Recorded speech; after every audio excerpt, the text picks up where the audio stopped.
Hi, I'm Jim Dillingham with ShiftWorks Solutions, and welcome to part 5 in a 5-part series on optimizing staffing levels. Today I'm going to talk about employee preferences. This is a much simpler topic than you may think. I'm not talking about employee preference as far as a day-on, day-off pattern or shift assignment. The series of lectures is about optimal staffing levels. So when we ask the employees questions that help us make decisions about optimal staffing levels, the pattern doesn't matter. There's a sense that 12-hour schedules or 8-hour schedules, you lose more or less people. That's a myth. That's not true. Shift length doesn't matter. Day-on, day-off pattern doesn't matter. Well, staffing, when it comes to employees, overtime equals staffing. So if I want higher overtime, I need lower staffing. If I have higher staffing, I have lower overtime. So what I really want to do is find out, if I'm trying to optimize the staffing level in a way that works for my employees, I really am looking at how much overtime works for my employees. So my employees, if they like a lot of overtime, I want to give it to them. If they want not very much overtime, I want to give it to them as well. And that will tell me how much I can staff.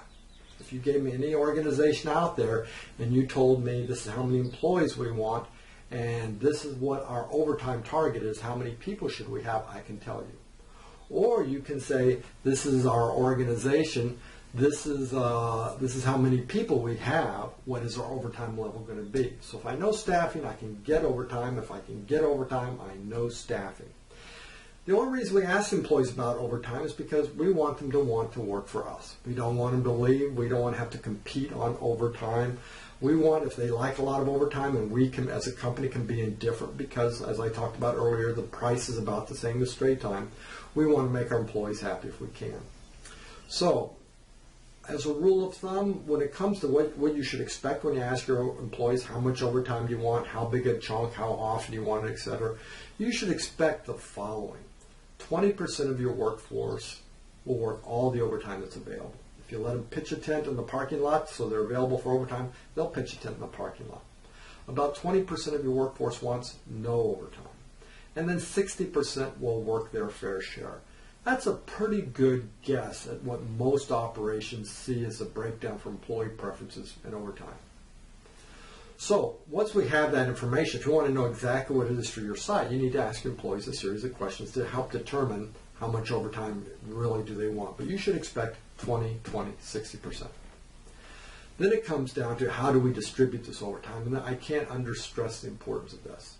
Companies that have the optimal staffing level can mess it up if they have a bad overtime distribution plan. So let's talk about that distribution a little bit.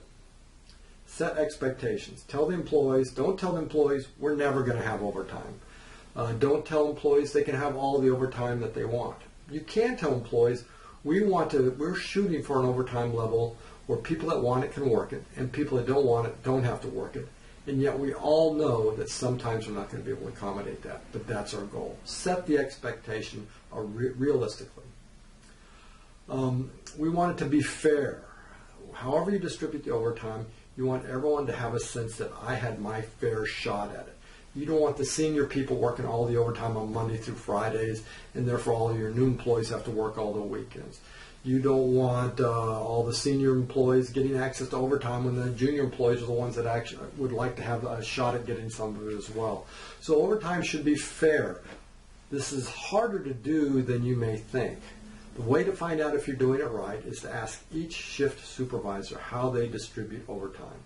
If you do not get the exact same answer with each of your shift supervisors, then it's not being distributed fairly. Somehow they've established their own system, and it's just human nature that part of this system, that if we're not all following a standard one, part of this system will be, I know who my go-to person is when I need overtime on such and such a day. And as soon as that happens just one time, overtime distribution becomes unfair. You want to try to minimize forcing. Okay? Never say overtime is never going to be forced, but you want to try and minimize it. If you find out that you're forcing overtime on a regular basis, that is an indication that you're understaffed. That's an indication that the amount of overtime that's available for your workforce is more than your workforce is willing to work. so you should increase your staffing. At the same time, if you're finding that too many people are volunteering week after week after week for overtime, then that says their employee appetite for overtime is greater than what you're providing them. And if you're able to, let attrition or something somehow take place that lowers your staffing level, which will in turn increase your overtime.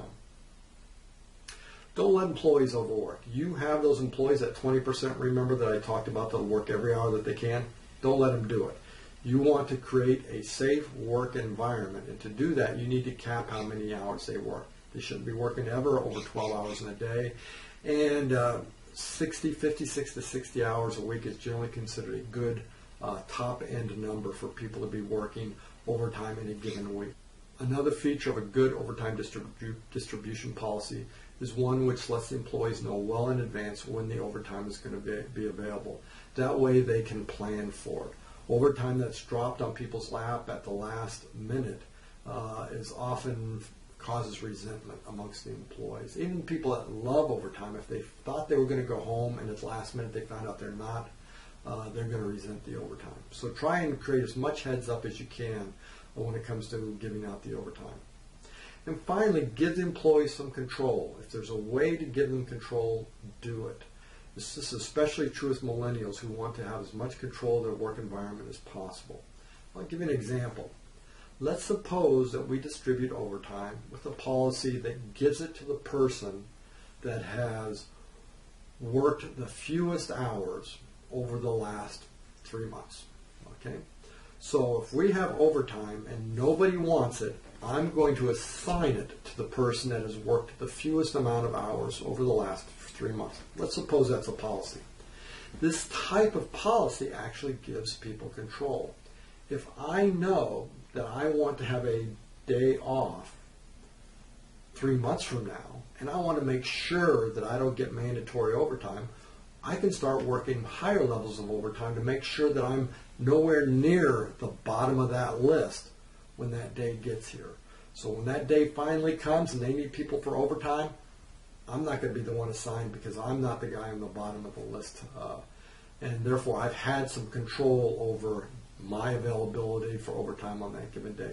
There's any number of policies that you can have like this, but if you can give employees control over their overtime, do it. And once again, I know I'm talking a lot about overtime, but overtime equals staffing. Or actually, better said, overtime is inversely proportional to staffing. When staffing goes up, overtime goes down. When overtime goes up, staffing goes down. If you know one, then you know the other. And that's why overtime is important when it comes to optimizing your staffing level.